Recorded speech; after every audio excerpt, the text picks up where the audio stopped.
What's going on? Welcome back to the channel where we do stuff. So today is kind of cool, man. I partnered with a company called Signature Solar. They did not pay me for my opinion. However, I'm an affiliate and my links will get me a little kickback, and they did give me a discount on all the solar equipment, which is really awesome of them. So I'm kind of waiting for a couple of more permits and stuff before I can start building everything, you know how that is. But I will go ahead and show you what I got going on here. Let me flip you around and we'll start talking. All right, so I'm just going to start by saying the packaging on all the pallets was A-OK, immaculate. You can still see the solar panels are all strapped up here. I just have them covered with this, it's actually an old greenhouse cover.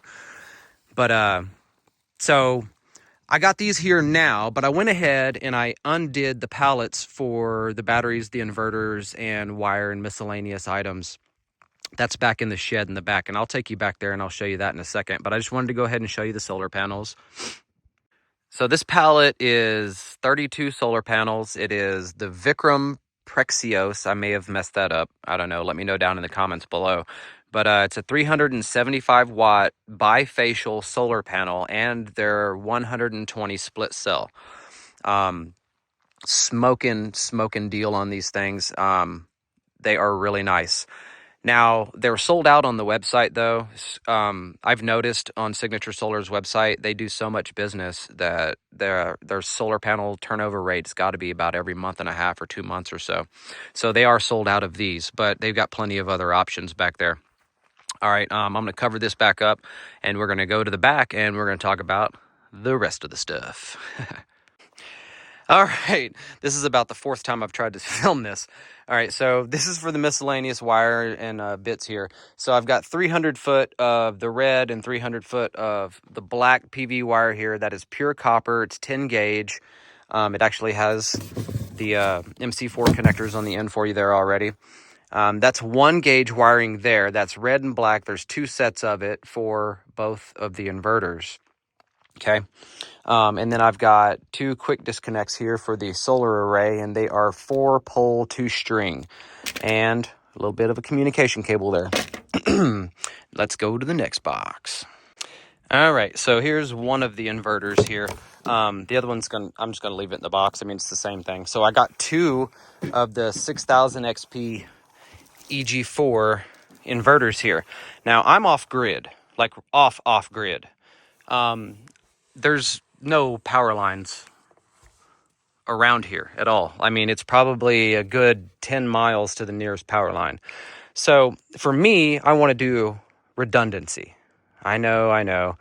You know, I could just go with like an 18 kV, inverter and just be done with it. But I want the redundancy in case anything happens. One of them goes down, I still have power no matter what.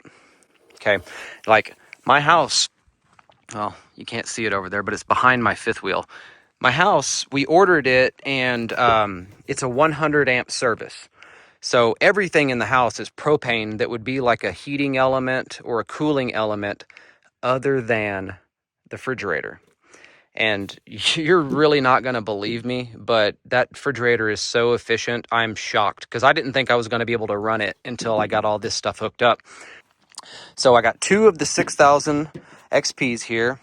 These are the newer models. They got all the breakers and stuff on here. It's so simple now. Like it's almost idiot proof. I promise you. Like I'm an idiot, and if I can do it, then you can do it. You know what I mean?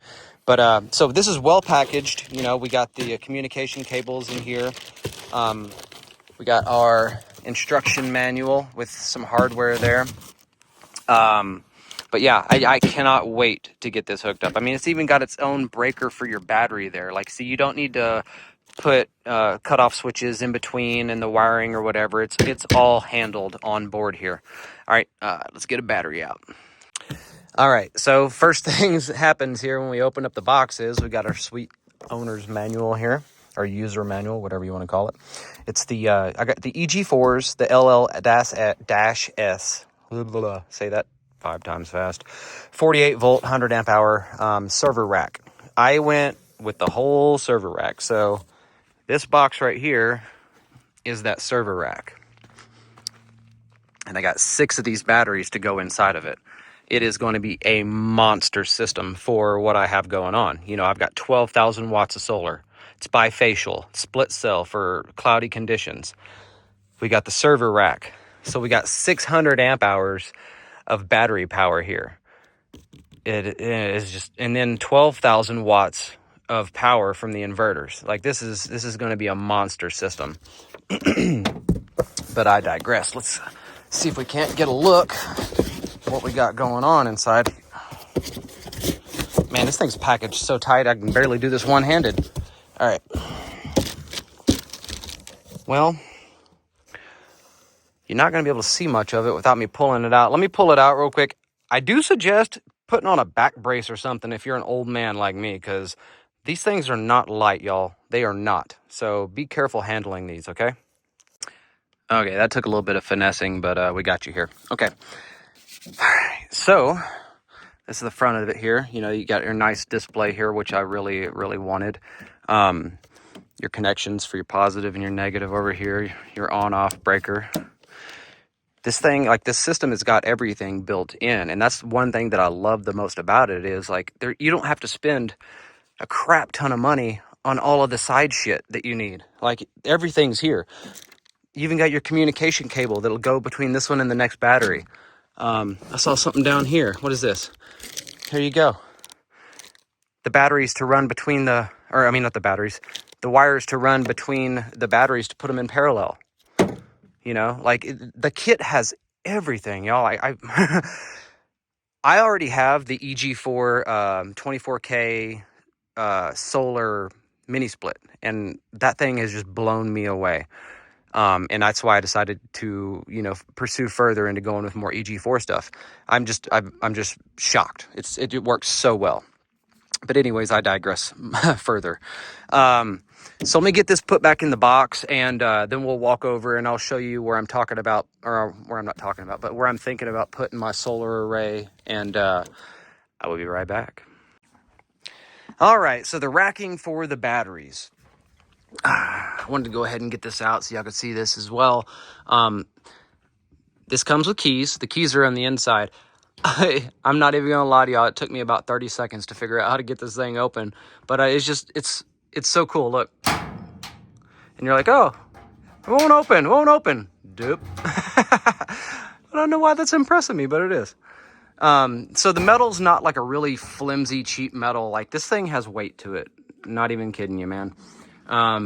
You got your bus bars here on both sides, one for positive, one for negative. You got ground locations on both sides. You got your hardware down there, and then you got your wheels down there. And there's all kinds of cutouts. So you can run your wiring however like you know see fit, and how you want to position this and whatever you're going to be putting it in. But it is super heavy. So use a dolly, get a friend to help you, whatever you might need. But definitely take care of your back, folks. All right, on to the next. Yeah, look at it right there. That's the calm before the storm right there. That's the 6 batteries, 2 inverters, all the cables. And like I said, this is that giant server rack. I'm having to store it outside right now, so I kind of don't want to take it out of the box. But I will be putting links to all of this stuff down below so you can go for yourself and look at it on their website. Yeah, all right, be right back. But, oh, got this nice, it's not a Connex box, but it's a box truck box. Came off of like an Isuzu box truck that I'm going to be housing all of my solar equipment in. Anyway, so let's go over here. I've kind of put some rocks down here. I may or may not have to cut that tree down because believe it or not, 12,000 watts of solar is pretty big. It is pretty damn big. I think it was like 56 feet in length. But for my current location, I think it's somewhere right around 30 degrees is like around in the middle. That would give a good year-round sun, because you know, as the sun goes on its elliptical, like what is it, wintertime? In the wintertime, it's going across the sky up here. I'm not going to put the camera up there and blind you, but just trust me, it goes up that way. And in the summertime, it's up over here. There you go, up over here. And I'm thinking about building the array somewhere in this general area right here. I think it'll work out real well there. Side view of the house over there a little bit. You couldn't see it a second ago because of the camper, but yeah. Anyway, but yeah, so I've been thinking about it, and I think I'm going to build the rack out of pressure treated wood. I think I can get it done for about $2,000 in today's prices. That's a later video, obviously, and I'm going to go over all of that when we get there. But I think that's what I'm going to end up doing. Comment below if you have a better solution. But to get it on that fixed 30-degree angle, like I would love to have a tilting array. That would be the bee's knees. But I think it's going to end up being fixed at about 30 degrees instead. But anyways, thanks for tuning in. Stay tuned, because all of the goodness is coming as soon as I get those permits. But peace.